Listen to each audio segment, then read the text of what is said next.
Alle nuwe motors in die Europese Unie moet teen 2018 met e-calling toegerus wees. Die motors het sensors wat 'n noodsein na 'n sentrale sentrum stuur om hulp te ontbied as dit in 'n ongeluk betrokke is. Passasiers kan ook in 'n noodgeval 'n knoppie druk. Byna 14,000 mense sterf jaarliks op die land se paaie. Christel Kalman van Europe Assistance, 'n nooddienssentrum, sê e-calling is 'n stap in die regte rigting om die hoë voorkoms van sterftes op Suid-Afrika se paaie te verminder.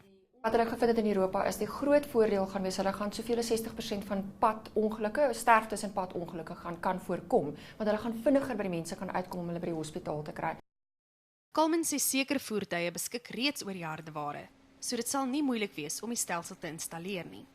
Jy weet, en dis een van die groot voordele van hierdie tegnologie is, jy's nie afhanklik van 'n selfoonsyn nie. Jy's nie afhanklik van 'n nommer wat jy op jou selfoon moet hê om te skakel nie. Jy druk eenvoudig net 'n knoppie en dit gaan na 'n sentrale punt toe.